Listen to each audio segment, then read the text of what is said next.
Welcome, ladies and gentlemen, to the Soul Seekers podcast, where we believe that hunting has the power to transform lives through primal adventure, as we share our mission of mentorship is conservation.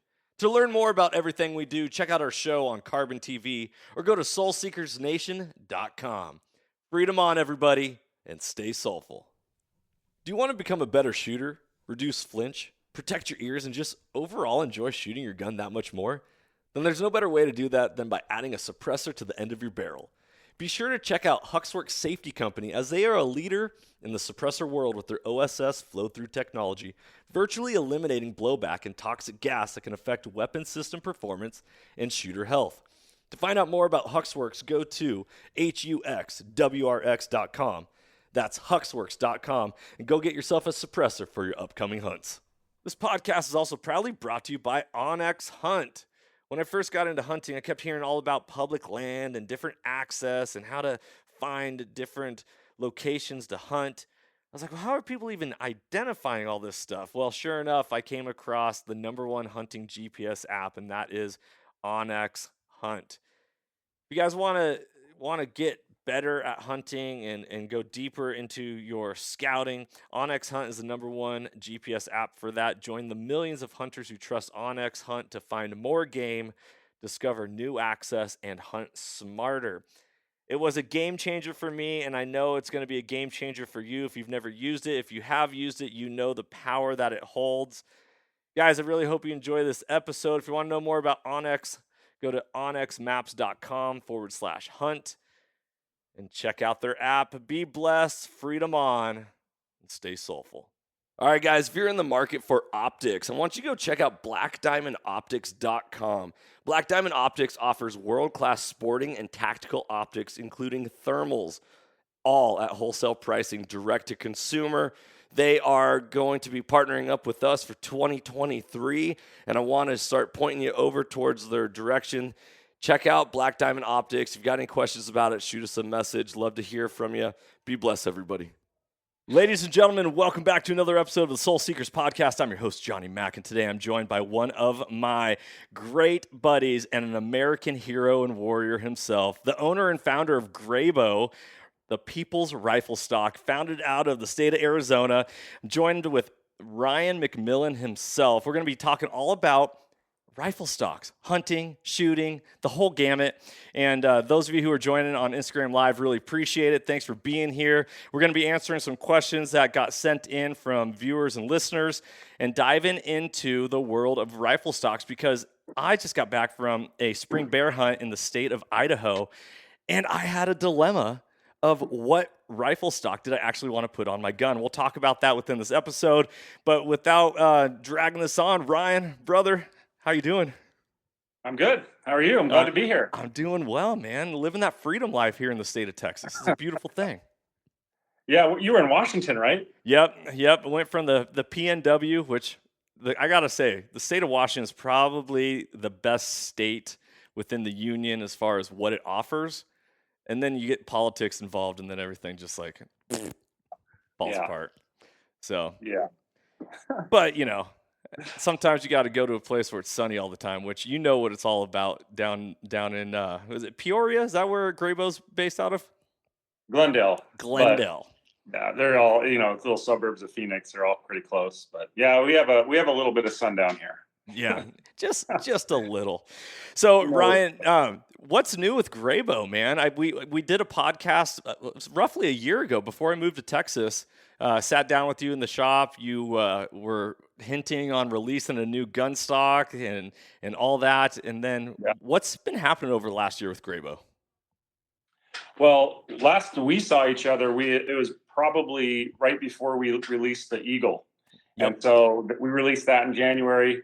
Really happy with that stock. A little bit, kind of a takeoff of our Outlander, which was, more traditional stock.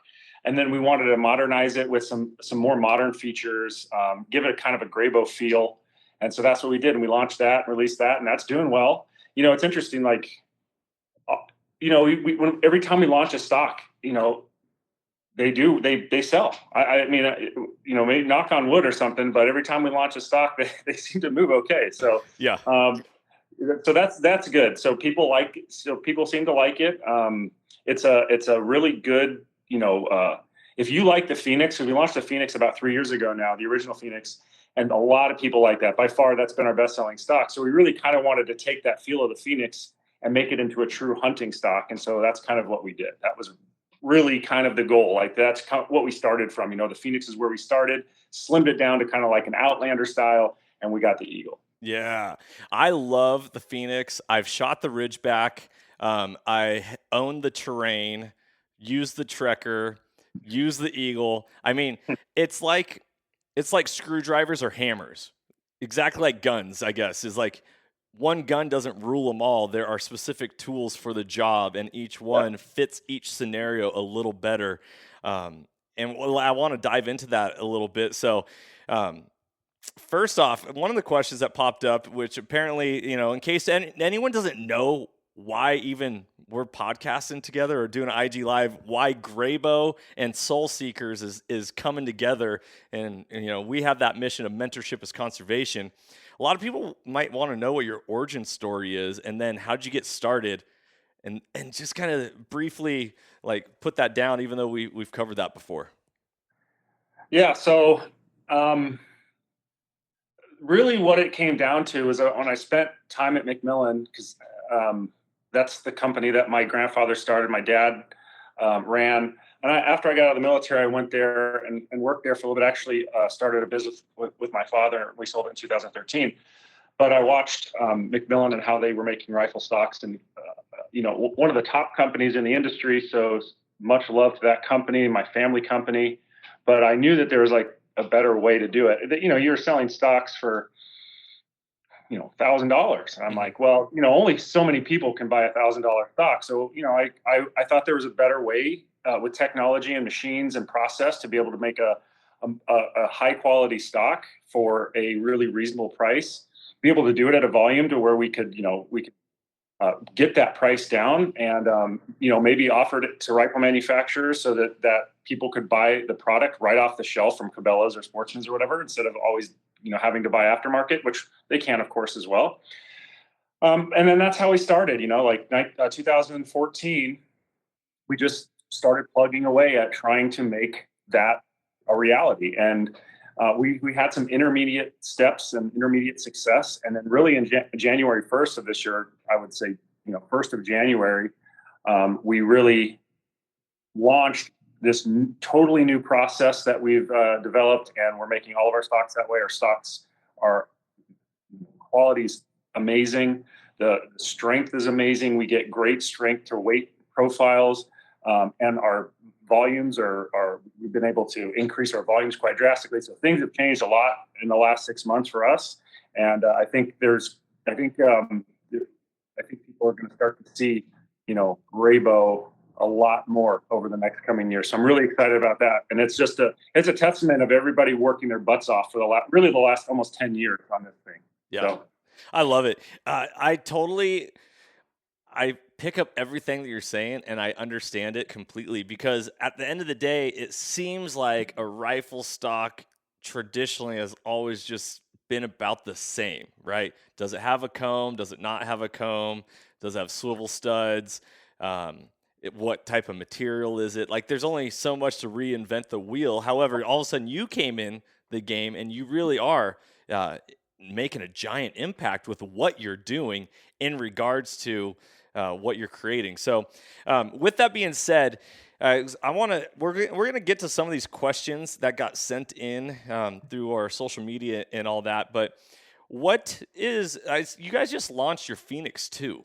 So yeah. I own the Phoenix 1. I have a Phoenix 2 on order with you guys. Really excited to check that out and see what that's like. But what is the updates that you made that changed from the 1 to the 2? Yeah, well, I don't know if you can see this. I try to put this in the view, but you've got the camera on the phone that's not the greatest. But let's see if we can see that a little bit. Yep. Okay. Well, so do my best here to show you guys, but really the number one thing to think about is this cheek piece. So the cheek piece here, you see that?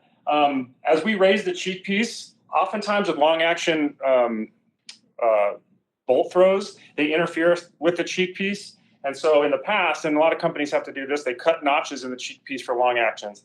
And it's kind of ugly, and it's a kind of an afterthought in a way.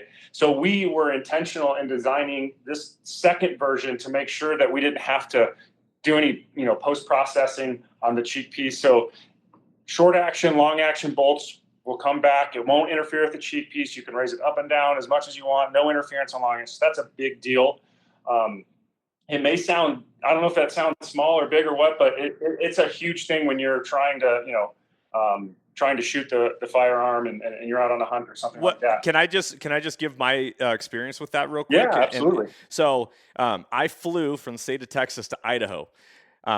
My gun case is a SKB gun case. Love it. But that big bolt that I run off of my Kelbley's Coda rifle doesn't fit very well when that case is closed. So I'm constantly having to take that bolt out, take off that cheek rest, unscrew it all the way, pull it out, put it back in. Yep. There's a lot of stuff happening just in order to put my gun away, you know? Right. And so I you saying that, I'm like, okay, version 2 already sounds that much better. Yeah. Let me see if I can get this off of here. Right. So one of the other big things that's noticeable, if you can see this rail here. Yep. This is a full one-piece rail. On the Phoenix 1, the original, we had 2 independent rails. We decided to go with a single rail because with the same footprint and the same amount of space with the M-locks, a single rail actually gives us more room, and so we're able to put these flush cup mounts on there as well. So now not only do we have 4 M-lock slots, but we have 2 flush cup mount rails, and it takes up the same exact amount of space. It just had to do with how the mounting spots. We had more mounting spots on 2 rails rather than 1, so we ended up saving ourselves some space. A single monolithic rail, which is to me better looking. It makes for just a better looking product overall. And then now you just have one single rail if you have something long like an ARCA or something to put on there. And so it's perfectly, straight. So you're going to get the best fit that way. Okay. So one of the questions that just popped in on our IG Live from Primary Predator is what stock is best for predator hunting? And I think we're gonna kind of touch that right here, because I specifically carried the Phoenix 1 on my bear hunt because I wanted to attach an ARCA rail to shoot off a tripod in case I had extreme downhill angles where I couldn't lay prone or get comfortable with a bipod. So I added a little 3-inch ARCA rail on the Phoenix stock, and that was my big dilemma between choosing whether I wanted to go with the Eagle or whether I wanted to go with the Phoenix. And I like the Eagle's angled grip, and everything feels really good. And same with, not to knock the Phoenix because I love both of them, but I specifically chose the Phoenix because it attached the ARCA. Now, the biggest issue that I ran into is when attaching that ARCA, we want to bring it as far back as possible for the balance of the rifle. What's up, Soul Seekers Nation? Thank you so much for listening to this podcast. I really appreciate it. As a reward, I have some discount codes for you to use if you are in the market for a brand new hunting pack. Go check out initialascent.com and Initial Ascent packs. They are made in America. Their one-piece carbon frame is an absolute game changer. We run their packs. We love them. And you can save 5% at checkout by using the code SOULSEEKERS. That's all one word. Also, for those of you who are archery hunters and you are tired of shooting at dots on a target, check out deadnutsoutdoors.com for their lifelike 2D archery targets. You can save 20% on all of their products by using the code SOULSEEKERS at checkout. Once again, the code is SOULSEEKERS, all one word. Go check out initialascent.com and Dead Nuts Outdoors. Enjoy the podcast. Or is that correct? No, I want to put it forward to be able to balance off that, get that long hinge. But the issue is because you had 2 separate rails, I couldn't get that ARCA exactly where I wanted without it interfering with my hand carrying the rifle. And I ended up just being like, okay, I'm pulling off my ARCA rail and I'll just figure it out one way or the other. But so you having one piece rail, that's going to be a big solution to a problem that I got super frustrated with. Yeah. Well, so not only do we have the one-piece rail, so if you have any aftermarket ARCA that fits M-LOKs is going to work, but there's now companies making ARCA rails, making ARCA rails where you actually take off, because we mold in the insert inside of this. So if you take off the rail itself, people are making integral ARCA rails where you actually screw it into the screw holes that we've designed for the rail itself. So that's even more stable. So I know Sawtooth is doing that, which we carry some Sawtooth stuff. And I want to say Area 419 is doing some stuff with it too. But anyway, both ways will work. And even if you don't have something that can fit right into our screw holes, you can still use that one flat piece M-LOK rail, monolithic rail, and it'll be nice and flat, and there will be no issues there. So I think that's probably the number one most noticeable feature of the Phoenix. The Phoenix, when we launched it in September 2020, it's been the best-selling stock that we've had by a long shot. So we didn't want to do too much. Like we're trying to reinvent the wheel. This thing was a good seller and people liked it. We just wanted to make some upgrades so that, the little things that the feedback that we had heard, we wanted to make those upgrades. So we made the grip here slightly longer. You could not tell between the two, but it's, I think, a 1/4 inch longer. So people with big hands can fit their entire, like me, I have big hands, and you can see my pinky is on there. Yeah. So, and the other one, it was a little bit, the grip was a little bit shorter, and some people's pinkies was kind of floating off in the air. So we lengthened that a little bit. And then we put this flush cup down here. Okay. We didn't have one on the Phoenix one, but people were requesting that so that they have another spot so that they could sling their rifle.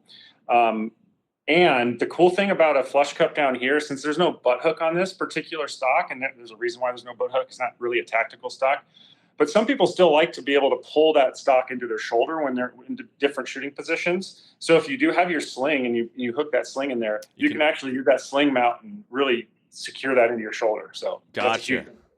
Okay, that makes sense. I love it. So one of the interesting things that I noticed, and maybe you can address this a little bit, I'm going to go back and regress to the M-LOK rail. Mm-hmm. Not all companies send M-LOK screws that are the proper length. And when I actually screwed it in and got it tight, it bent the M-LOK rail just a little bit, and then it ended up having some flex to it. Have you seen any issues with that in regards to like the stability of really leveraging off that front rail? Well, I haven't heard anything like that where the rail has had a negative effect. I mean, yes, there can be some bending because you got to think about just the M-LOK rail itself is a spec that's called out by Magpul. So technically you should be following that spec. Now there's some ways you can get around it, but in all reality, you want to make the M-LOK rails to that spec. So there is some flexing. Even like you can't really get any more secure than what we have here because we have a screw here and a screw here, and you really want two M-LOK rails together because there's so many things that need at least two M-LOK rails together, right? So we have two M-LOK rails, and then we have two down here. You can't see it because this mount's in the way. You can see there's a Picatinny rail mounted to this, and then the adapter for the ARCA. But really, this way is more secure to me than the two because just the way that it's hard to explain, but the way that it worked on the other one, there was more availability for flexure, but this one I think there's less. But again, it's aluminum. And it's a certain spec call out. So it can flex if you really put a lot of torque on it. But for the most part, I don't think you're going to have any issues. Gotcha. Yeah. So the other thing is that I noticed a difference between the Phoenix and the Eagle. So I love that you guys have on the Phoenix a bubble level in it. Yeah. Is that still with the Phoenix too? You guys still rocking that? We didn't. Okay. We took that out, and I'll tell you why. And some people, we had a lot of people who liked it. But one of the things that ended up happening is that now that more and more people are using bubble levels in different parts of their firearms, like let's say in the scope rings, right, in the scope base, nowadays there's levels everywhere. And so what happens is you have these competing levels, right? And we ended up, because we're a stock maker, we're one of a major component manufacturers. Like, we ended up getting a lot of calls saying, well, this is not exactly lining up or perfect with my other levels. And so ultimately we just ended up saying, well, it seems like the people who really use levels are the people who end up buying levels specifically for that, for that setup. So they'll be either on the scope or in the rings or in the base or something. So to us, we just ended up taking it off. It turned out to be, I think, good intended idea, but it ended up having some, competing with other levels that were on the gun, and that becomes more confusing than having nothing on there anyway. So Yeah, anyway, I get that. Yeah. So I'm a fan of the bubble, but that is only because it helps. I love an extra bubble when mounting a rifle scope. It's not that I'm not using it when I'm hunting or in the field. I'm going to use the one that I attach to my scope, but it's just another checkpoint of like, okay, am I actually as level as I can be for mounting the scope? So, okay, that's good to know, because when the Eagle came out and it wasn't there, I was like, huh. Yeah. I kind of assumed that it would be, and I don't know.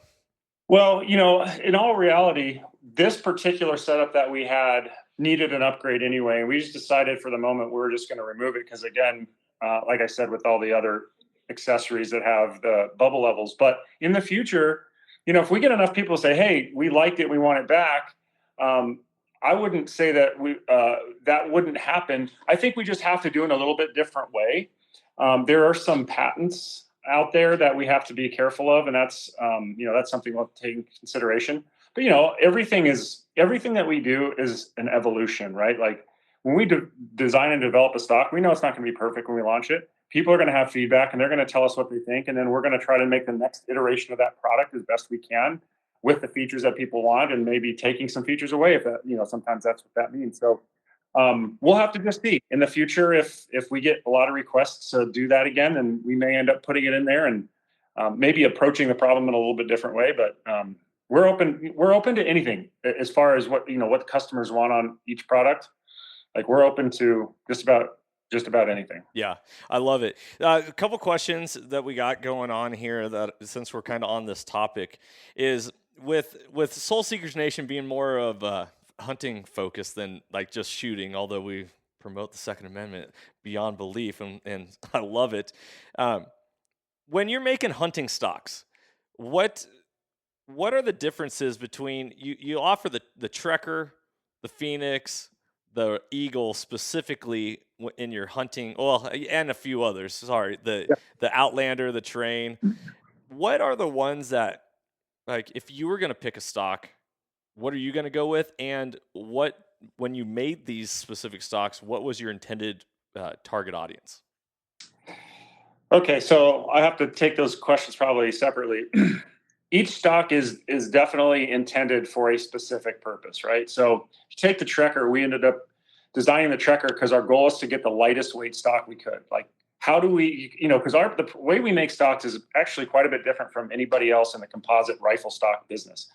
So we have some flexibility in a lot of ways to do things that others can't. So if you've ever seen the Trekker, you know that butt area is unique. It's like, it's totally hogged out. We basically said, how do we design a stock with as minimal amount of geometry or a minimal amount of volume, I guess, as possible. So that's what we came up with the Trekker. How do we make it as light as we possibly can?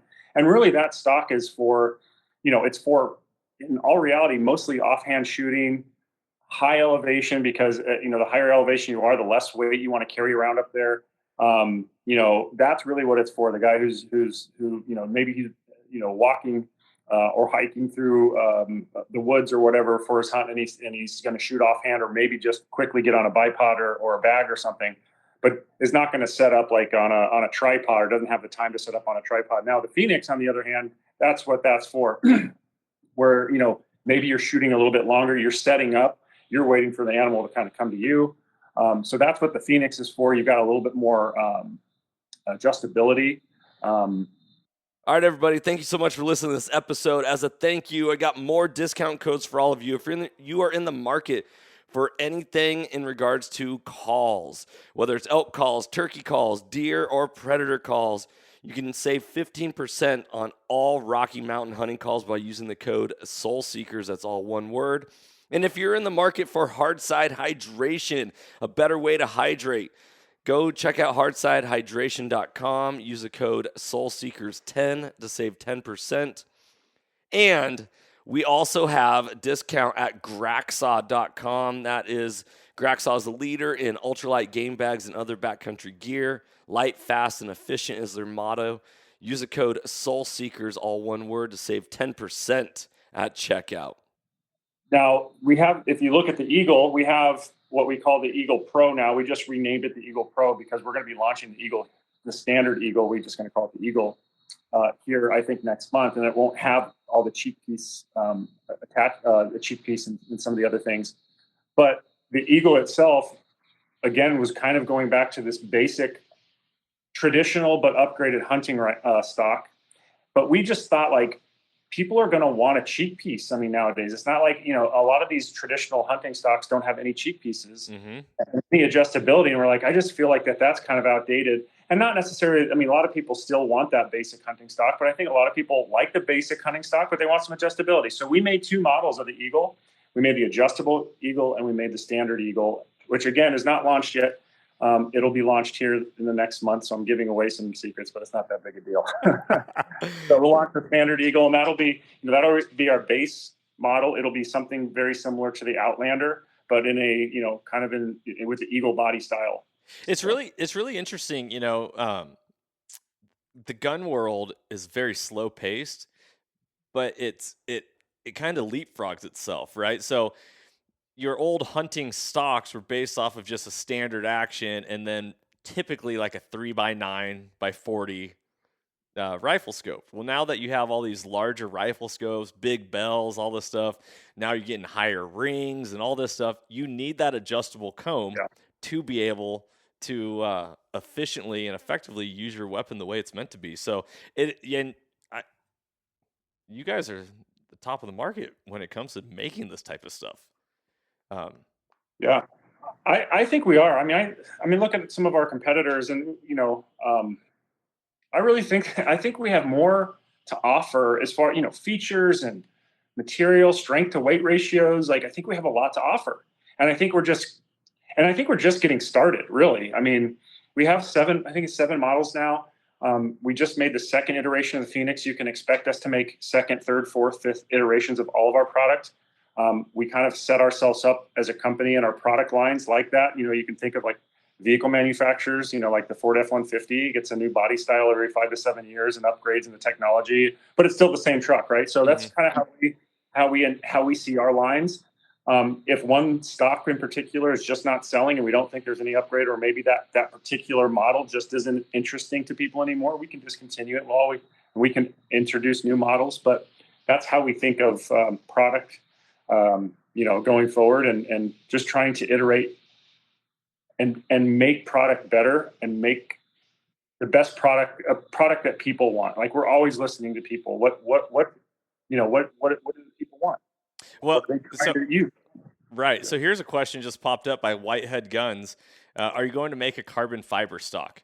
Now, Grayboe is a composite rifle stock manufacturer. So are you going to branch out beyond like the bread and butter and start dabbling in other things? Because I had another question that popped up in our Instagram stories when we posted, hey, what questions do you have? And one of them was, does Grayboe plan on making a stock for the ELR game? Like what, extra long range shooting? Kind of the same boat, I guess. So, so the answer to both those questions are pretty much yes. So the first question, carbon fiber stock, is absolutely yes. So let me give you, just a little bit of history.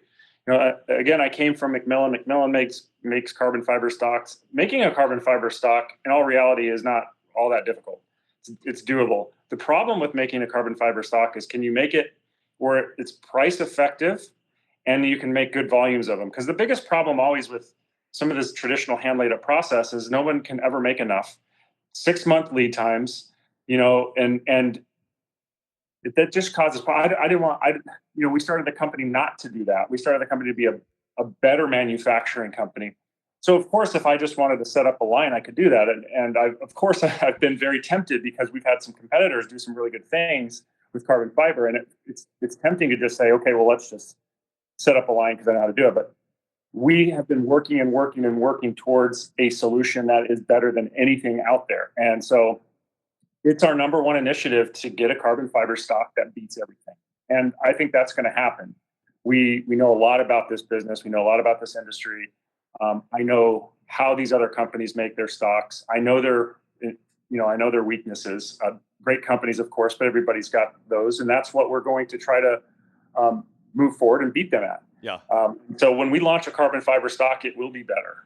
And my hope is, we're progressing on that right now. My hope is maybe sometime, at the beginning of next year or something like that, mid next year. Depends. We have a pretty big workload right now with, a number of customers that we're trying to onboard, but it's all a matter of resources. That second question, ELR, I would say specifically the ELR, not necessarily specifically ELR, but more of like a competition style. 100%. That's our second most pushed initiative right now. So we know we need a carbon fiber stock. That's number one. And we are going to push harder into the competition market.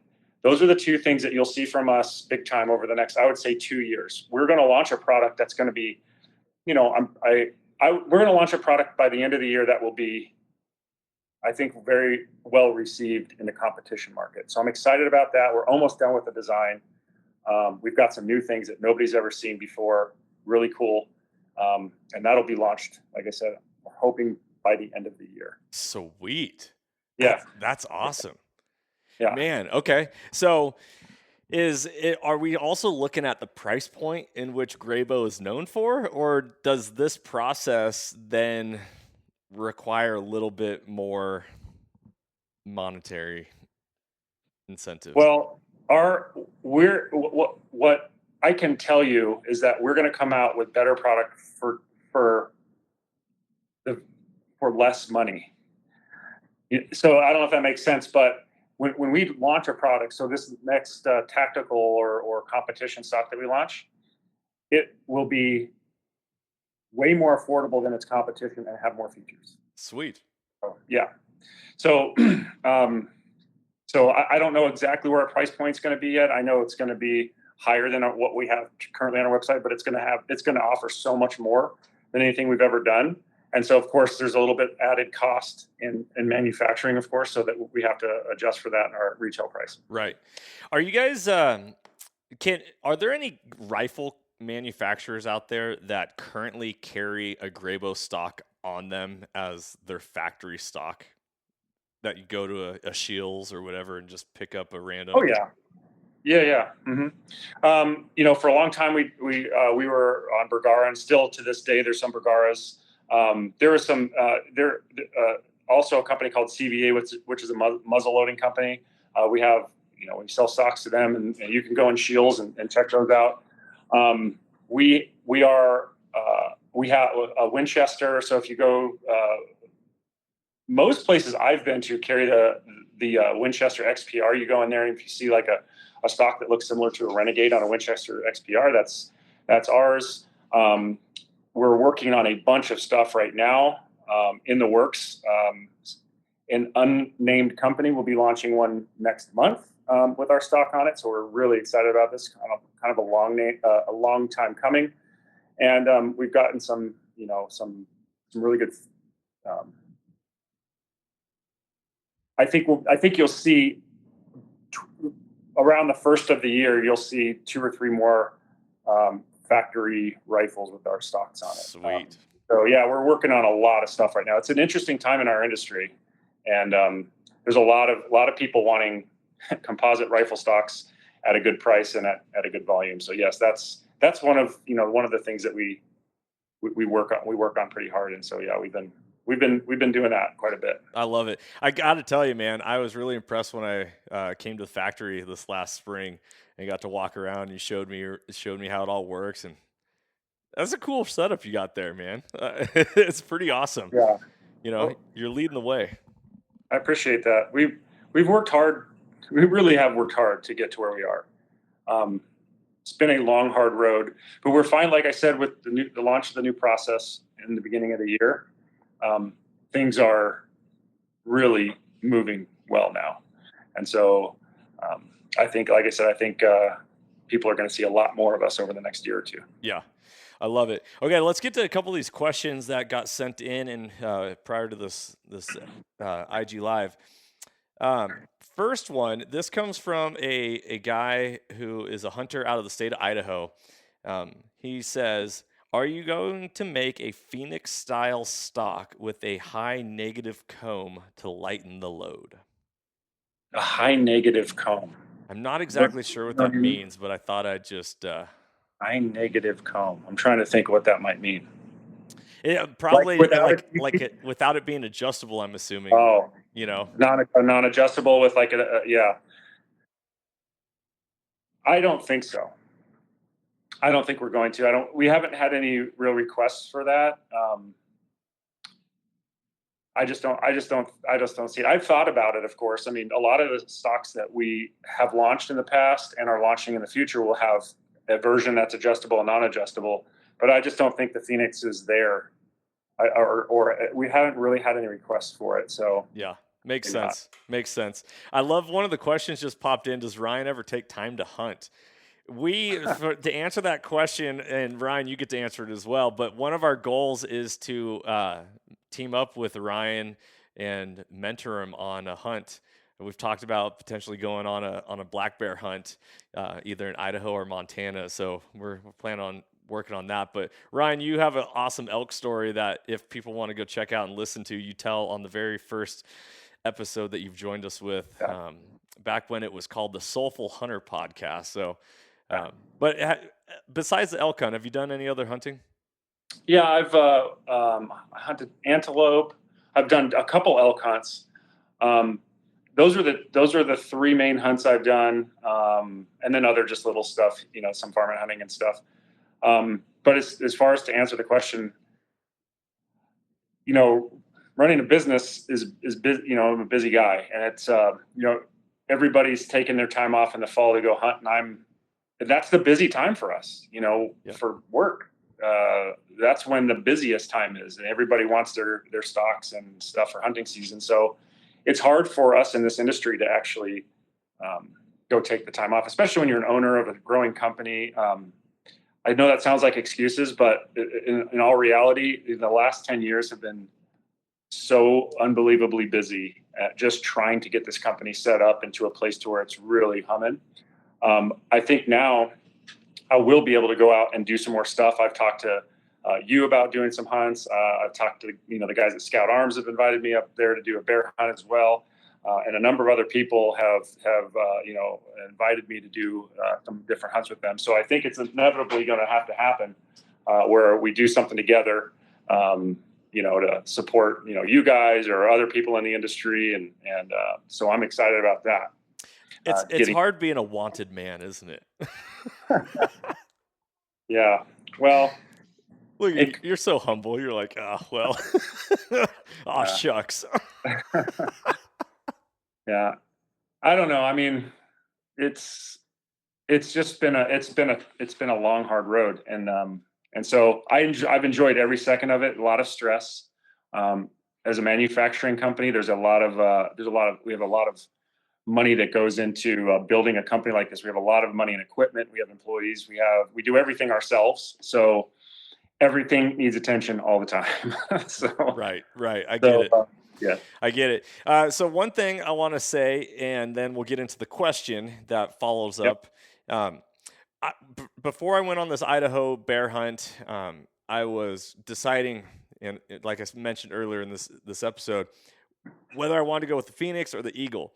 And I just want to share with all the listeners out there who are unfamiliar with switching out a rifle stock, 2 screws, bolt in, bolt out, easy peasy, done, good to go.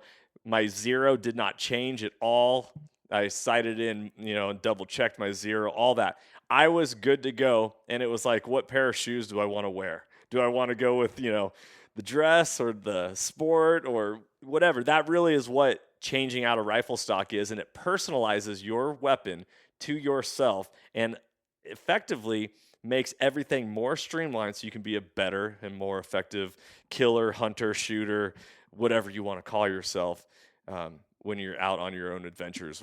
So I just want to answer that. The follow-up question that got sent in from a listener is, do I just need a stock or what? What like? You know, do you go to your website? It's like, okay, color finish, action orientation, action inlet, caliber, action length, and bottom metal inlet, barrel, all these things. Is there like an easy way that you can just like explain that as best you can? Yeah, actually, the process of ordering an aftermarket stock has always been super complex, and I know this. Saw it firsthand at McMillan.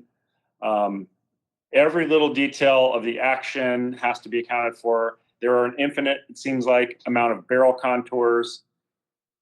And not only is it hard for the customer to know what they have, most don't. There's nothing wrong with that. Like, there's no shame in that at all. Most people have no idea what they have. Maybe they know the type of rifle that they bought, but they don't know what the barrel contour is. They don't know anything about, how the ports align or anything like that. And then, the company then has to try to figure out how to gather that information so they make the stock correctly. So I saw that as a huge issue. Not only is it hard for the manufacturer to get the stock right, but it makes the customer feel stupid. And it's not a good combination. Which is very standard in the gun industry, right? When someone goes to buy a new gun, they go to a gun counter, a lot of the times it's an arrogant person behind it. And that's a bad stigma within the gun world. Right. And like, we wanted to, just as much as we wanted to make less mistakes and a better process of getting the right stock in the customer's hands, we also wanted to make the customer feel welcome and not like they don't know what they're talking about. Because in all reality, we do this every single day. Like, customers, if you're a hunter, you may only pick up your gun once or twice or 3 times a year. Like, we understand that. It's totally cool. We want to make sure that process for those people who don't know everything about their firearm and know all the details, that they can get a stock that is going to fit the first time. And so we've worked really hard on the geometry and the design of our stock to eliminate all of those little details that you need to know. That's why we've gone with a universal barrel channel. And we weren't sure what people were going to think about that at first, but we've had almost zero pushback on that. We kind of took that from the chassis world. I mean, chassis don't have barrel contours. They just have a big gaping channel. Right. And so we don't have a big gaping channel. We try to, each stock has a maximum diameter barrel that it can fit. And so I can show you on this Eagle, but I don't know if you can see, but the Eagle barrel channel is just straight, right? And it fits up to a Remington, some Proof Sendero light, I think, or heavy. I have to ask Ryan. I think it's light, Proof Sendero light. And so you can put anything up to that Proof Sendero light in there or smaller, and it'll fit fine. And it, in all reality, it looks fine too. It doesn't contour like the traditional stocks, but that helps us to be able to manage production, get the product out to the customer correctly. I mean, there's so much about the barrel contour. It's not just about the barrel contour. It's about how long your shank length is. There's all kinds of little nuances. There's no way customers will be able to know or understand. So anyway, the universal barrel channel, I think, is a big deal. People like it. It's easy to order. And it's the same. We have the same thing with the action inlet. So we lowered the top line. You can't see it here because there's no barreled action in there. But if you lower the top line of the stock itself, again, another trick from the chassis world, you lower the stock line, you eliminate all of the, the port cutouts. And so that's where, all these Remington 700 clone makers, that's where they differ slightly. Like their port, like your ejection port's slightly different. Their bolt release notch is in a slightly different spot. And you have to account for all those if your top line is high enough that it will interfere. Well, if you bring your top line low enough that it just bypasses everything, then you have no problem. And what that does for the customer is now that they go online and they just select what they have and it's done. If you were to try to do this process with all those extra features in there online, you'd have a mile-long list of stuff. And that's why a lot of these, like McMillan and some of these other companies who are more custom, I would say, they still don't even take orders online because they need to know so much information about that product that they have to talk to every single customer. So we wanted to just kind of take that next step, eliminate a lot of those little things that we didn't think were necessary, that we didn't think the customers really cared that much about. Like, okay, the top line's a little bit higher. We got to make sure all these contours are. I don't think people care that much about it. We eliminated it. People can order online. It's as simple as it's going to be. Yeah, there are 5 or 6 selections that you have to make, but most of them are pretty easy. And we kind of double check you too. So if I think we ask if is it a long or short action, and somebody may not know that. So then we ask again, what caliber? So then most people do know that it's written on right on your barrel. So if you tell us the caliber and then it doesn't match the action length, we'll go ahead and because sometimes people will have a caliber that, like, let's say they have a 308 and a long action. That sometimes happens. But at least our people reading these orders can know, like, hey, should I really call this person and just make sure that I'm getting this right? Or we'll just know better, and make the order right. So we have so few errors because of the elimination of all these little nuanced parts that makes the ordering process easier, and people get their product right. And so it's been a big deal. So I think that answered your question. Yeah. Kind of. A couple things I want to add in from my experiences. So I was shooting a Kelbley's Coda rifle.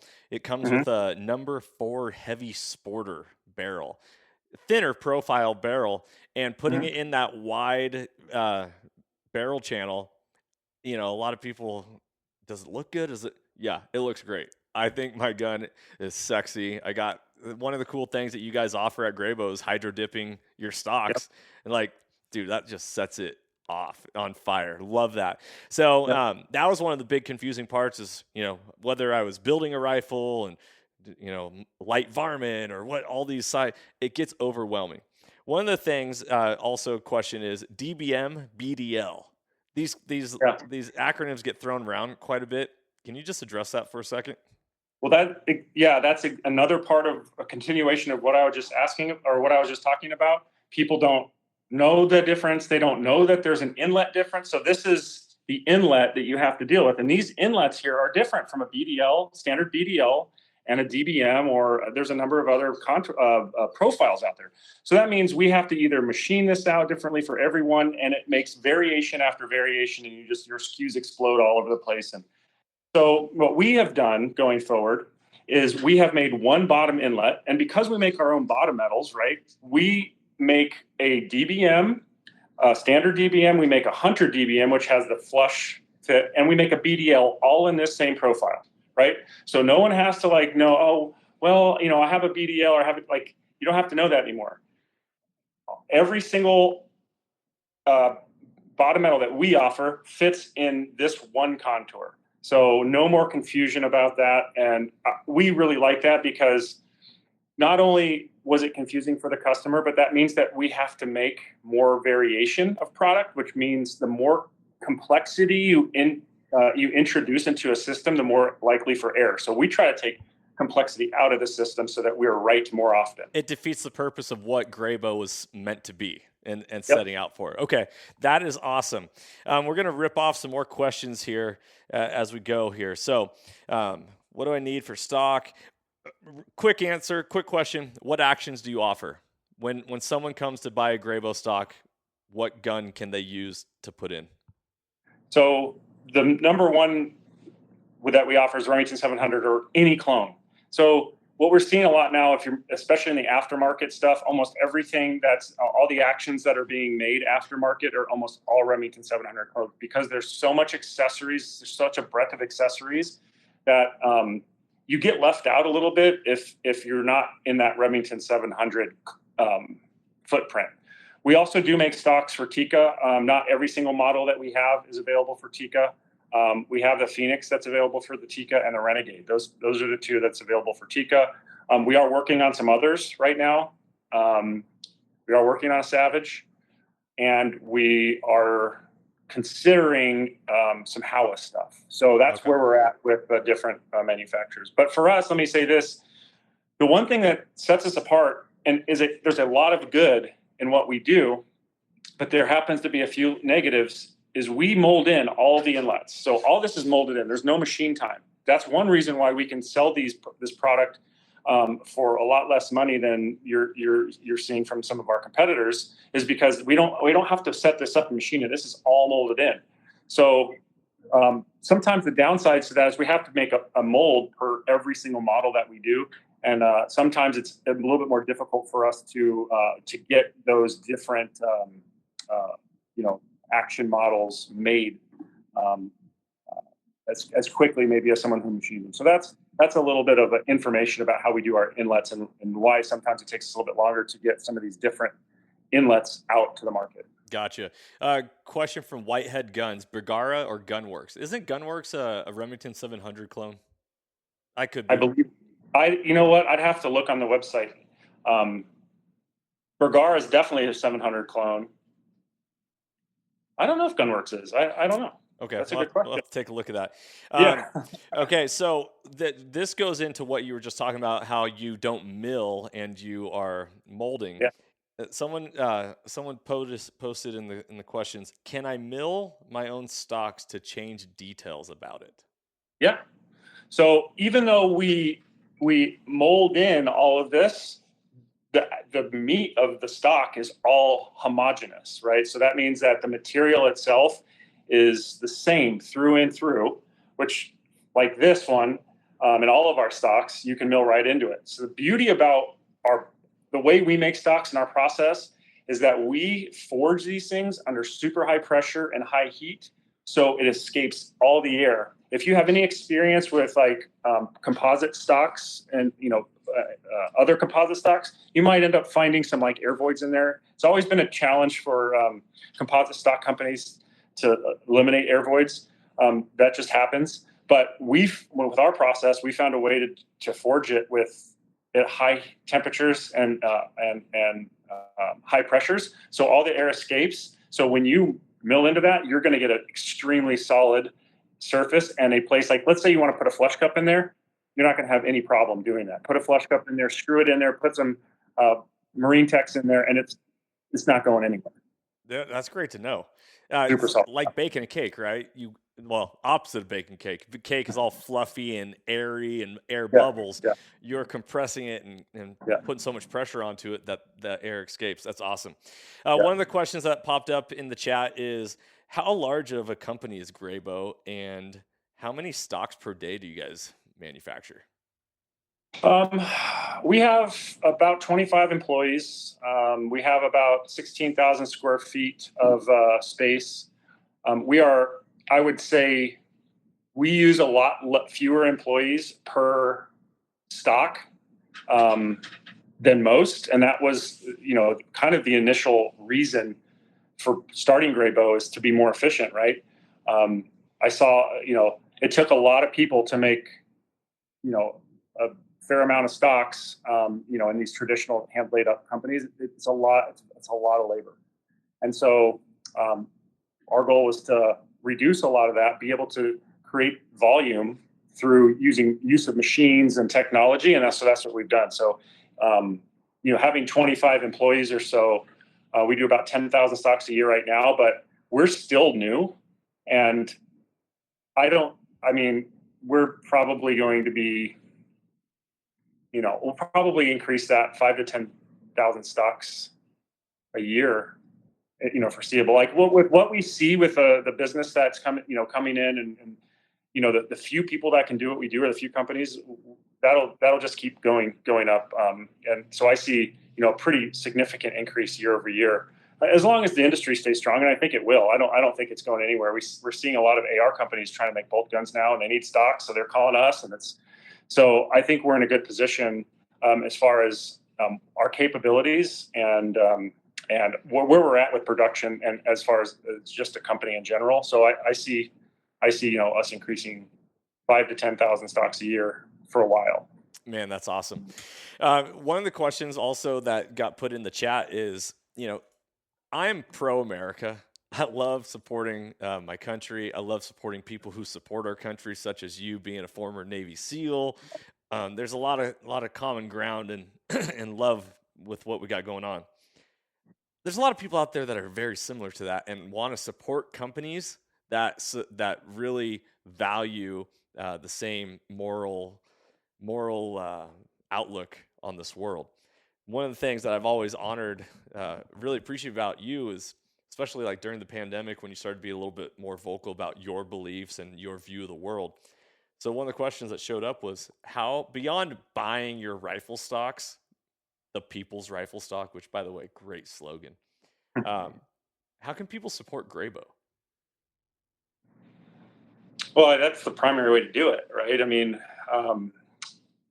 I think one of the things that we've been talking about internally too is just the attention. So, if you have a stock, getting on social media, YouTube or Instagram or Rumble or Truth or whatever, and just start, getting the product seen. I think that's one of the things that really helps companies grow. So the number one thing about a company that makes things, especially in this industry, I don't care how great your marketing is. If you don't have good product, you're not going to survive. So number one, you have to have good product, period. And the people have to know that it's good. You can't just tell them it's good. They have to feel it and touch it. And then, because people, in this world of the internet and stuff, everybody's connected. So like reviews are a big deal, right? So people really they look at reviews, they look at what other people's experiences are. So your product means a lot. But, in addition to that, what helps us get the word out about our product is other people and customers, and really telling the world about their experience through their social media. And even if you only have 100 followers, or if you have 100,000, it all helps, right? And sometimes I think having those couple hundred followers who really pay attention to you is more valuable than the guys who have 50,000 or 100,000, and you just got a lot of bots or whatever, people that just don't really, or they think you're bought and paid for, kind of. So if you're a customer of ours, get out there, take some videos, take some photos, tell your story about the product. That's how. I mean, that would be the other way, best way to support us. Yeah. So in the mission of mentorship as conservation, I always speak about this when it comes to hunting. When we want to promote hunting, we want to recruit new hunters, we want to get people excited about it. Whether or not people continue to hunt is one thing, but the big part is legislation and voting and how it's viewed in the mass populace. The same concept. We need to be excited about the things we love, right? Like, oh, Ryan, I just went to this restaurant last night. It was incredible. You got to try it. You got to take your wife to it. Your family's going to love it. Like, the atmosphere is great. The food's great, all that. Well, that's how we need to talk about the things that we love if we want them to grow and continue and to extend beyond just the small sphere of influence that we have, right? Like, for me, it's hunting.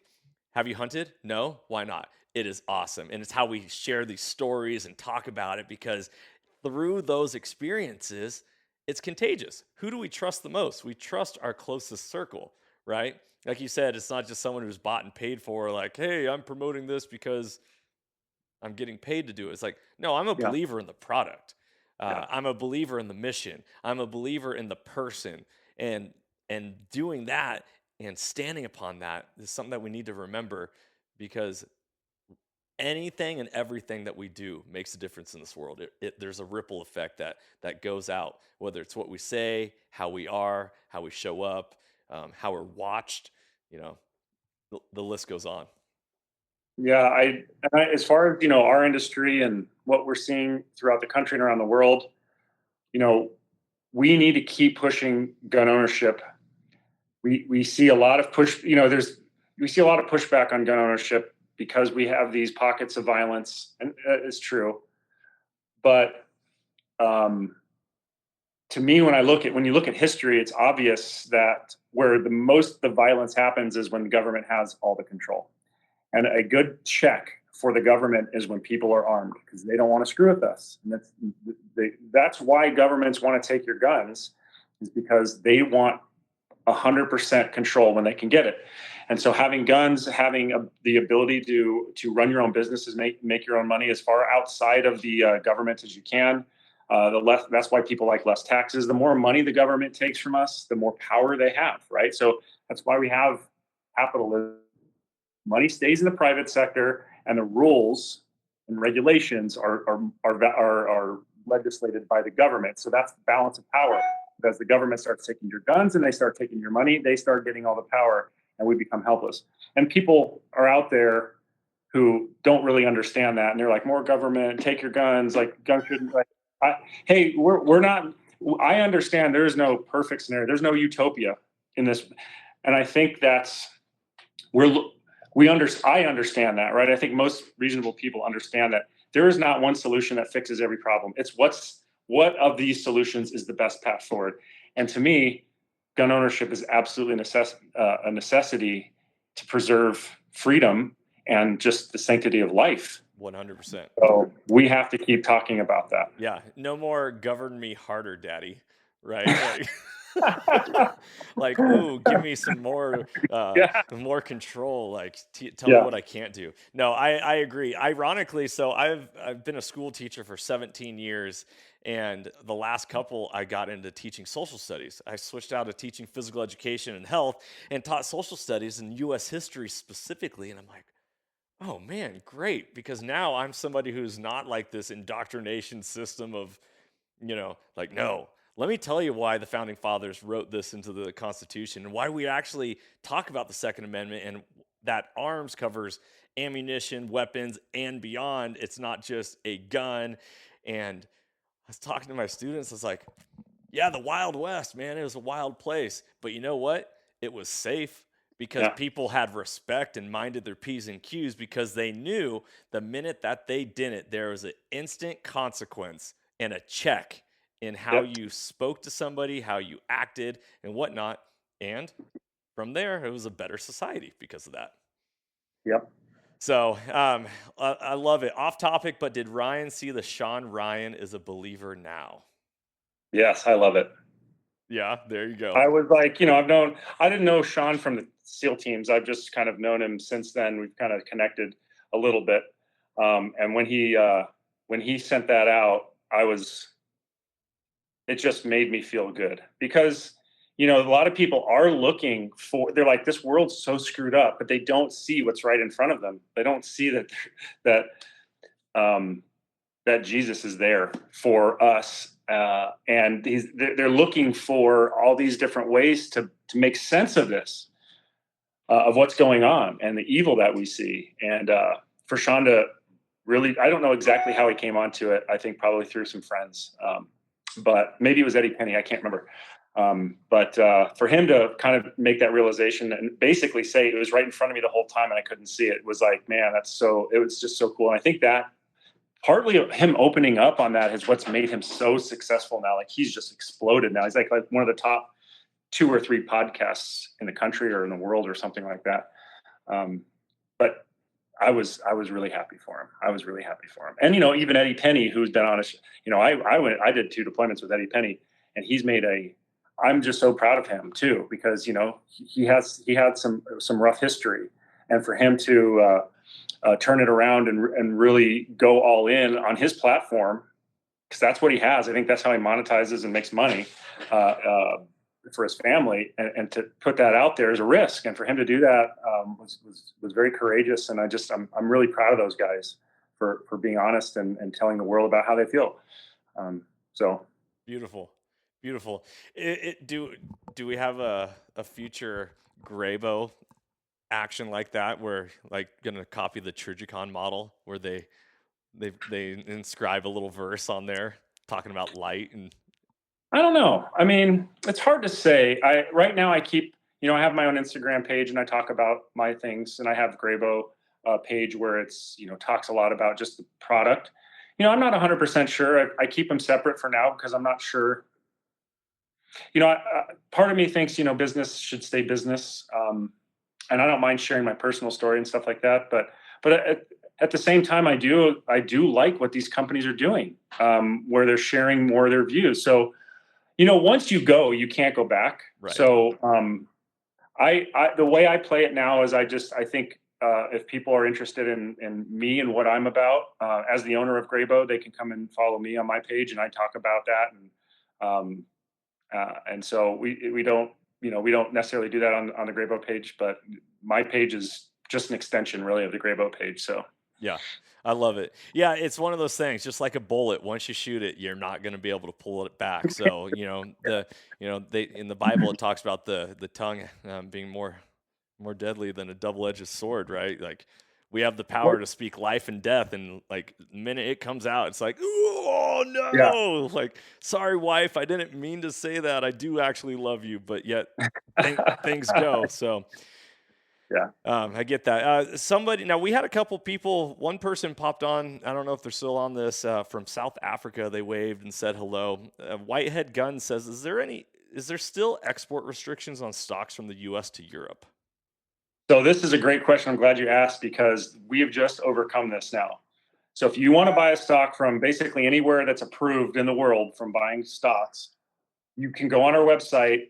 All you got to do is sign up one time to be some kind of, to receive stocks internationally. There has to be some kind of sign up. We partner with a company, I can't remember their name, but they're like a legal firm who sets up all of the rules and regulations and all that stuff on our website. So you sign in, you fill out some documents. I think they're pretty simple. It's all online.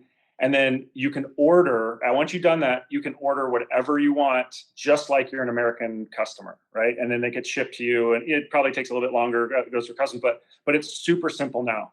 So I think it'll prompt you on our website. And if for some reason it doesn't, we have a little chat on our website. You can it's not even a chat. Technically it's a text message. So it sends a text message to our phone. We'll respond to that. Just if you're having problems figuring out how to do that, just ask and we'll walk you right through it. But it's super simple.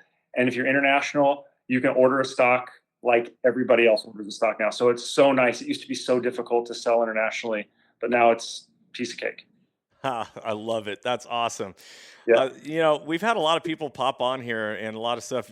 Ryan, you're doing great things. You're doing great things, brother. And it's, I'm honored to be in community with you. This is one of the things, like, community is extremely important. And often as we grow older, like, as a little kid, your community is your initial family, and then it's your sports teams or your activities that you do. And then you go to school, and it's like maybe it's your, friends group and your activities that you're doing in school.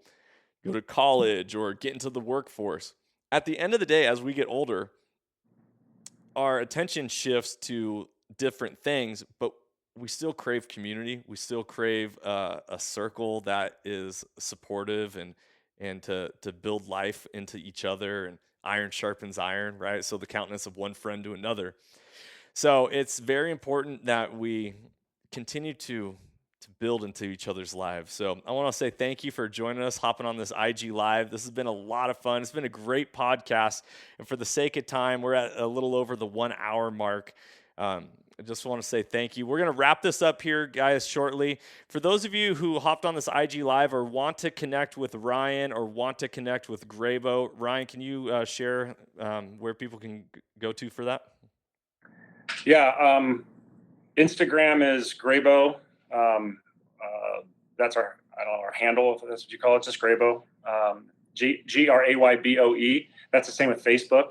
So you can find us there, just search it or however you look for the different accounts.